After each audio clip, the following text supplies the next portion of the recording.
Welcome back. Well, today we have young Kim, who is here because she is a candidate for U.S. Congress. Well, welcome. It's nice to see you again. How are you? I'm good. Thank you very much for having me again, Lisa. And I know there are a lot of things to cover, and there was a redistricting, so we'll probably start with that. But before we get into all of those details, tell me a little bit about yourself. Of course. I'm very honored to represent California's 39th Congressional District, but as you said, I'm running for re-election in the 40th District.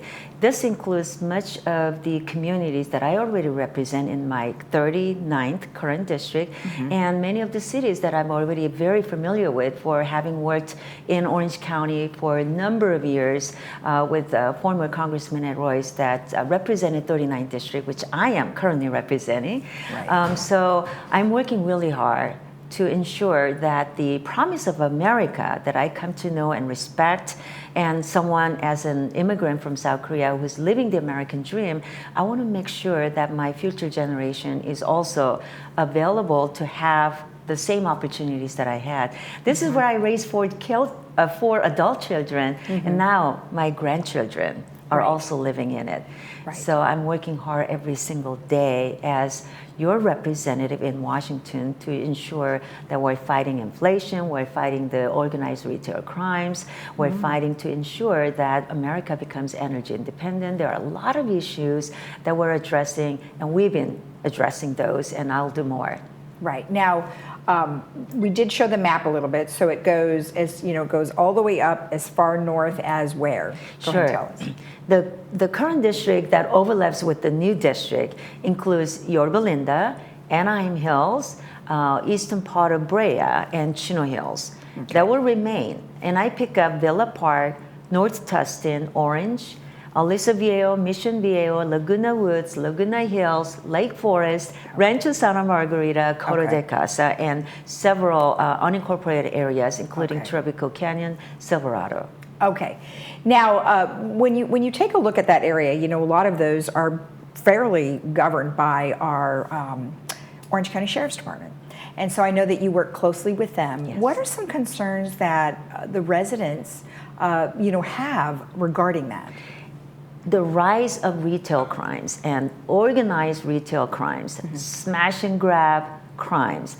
Just this year alone, starting April, June, July, August, and most recently, just a couple of weeks ago, there have been jewelry shops in my district at the Brea Mall, K Jewelers, Kevin Jewelers, and also in Yorba Linda, Dave Heyman's jewelry shops, and most recently, another T-Mobile shops. These are the shops that are being targeted by those organized retail crime and criminals continuing to do those. And so that becomes a real concern for residents and businesses. So I've been teaming up with Orange County Sheriff Department, who is also part of my community public task force, and we've been addressing it. They are supportive of my legislation, federal investigations on organized retail crimes, so we can share information and share the intelligence that at the federal and state level they gather, so they can share it immediately with the local law enforcement, so we can bring those criminals to justice immediately. That's excellent news. And then you also support veterans. Tell me how you support veterans too. Veterans are, first of all, let me tell you, I'm a wife and a sister of veterans.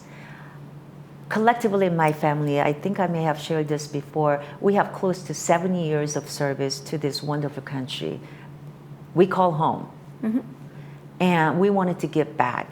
And so I know the sacrifices the veterans have made, and especially the veterans who come back home.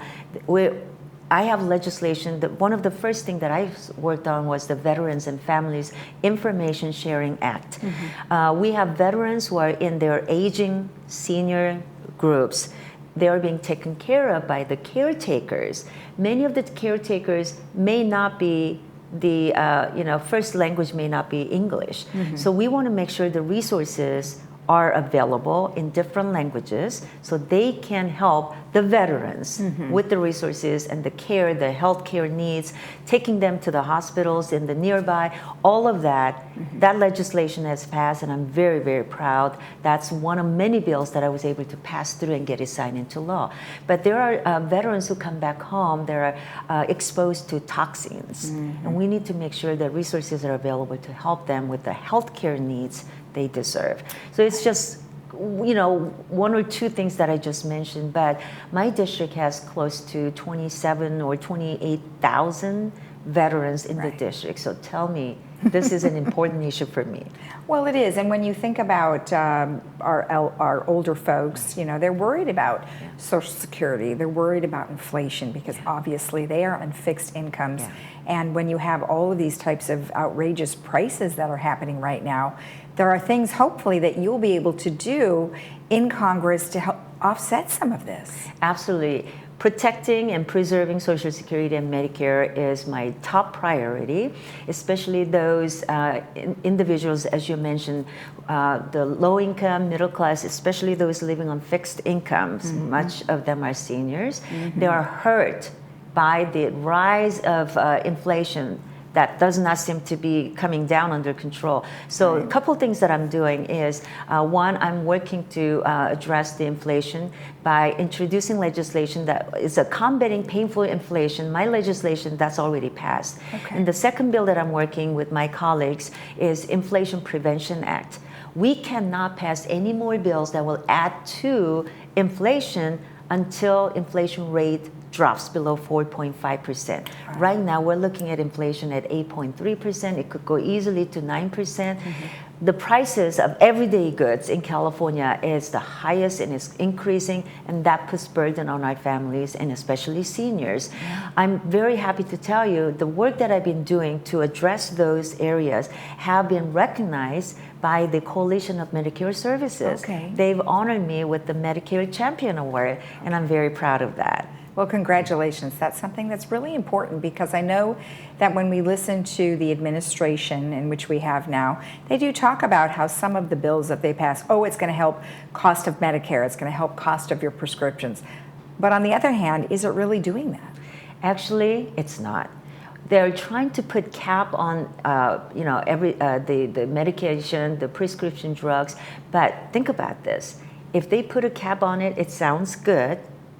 It feels good, but the premiums will go up because somebody else have to pay for it because the cost of that medicine itself does not go down. So other people are making it up by paying more premium. And so instead of doing that, what I'm working on is lower cost. So in Congress, I'm a co-sponsor of the Lower Cost Medicare More Cures Act that will actually lower prescription drug prices and help be more innovative. Investing more in our R&D, so it will actually work on putting down the prescription drugs because we're also working on offering the generic brands instead of the costly prescription. Those are the ways that I'm working on, and that's how I've been able to work with the seniors. Enough to get that recognition of being a Medicare Champion Award. Well, that's good because we need lower prices for many of our prescriptions and healthcare as a whole. So wonderful. Now, if somebody wanted to get in touch with you, of course, you have your website, which is youngkimforcongress.com, and if they have any questions, you have an email for them as well. Sure. Yes. So they can follow me at Rep Young Kim.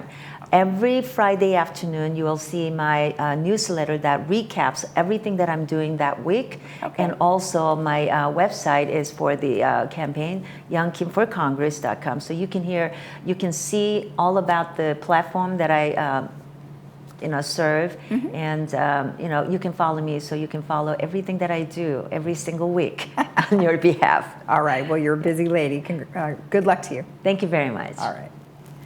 Of course, if you want more information, you can always go to her campaign website, which is youngkimforcongress.com. We'll be right back.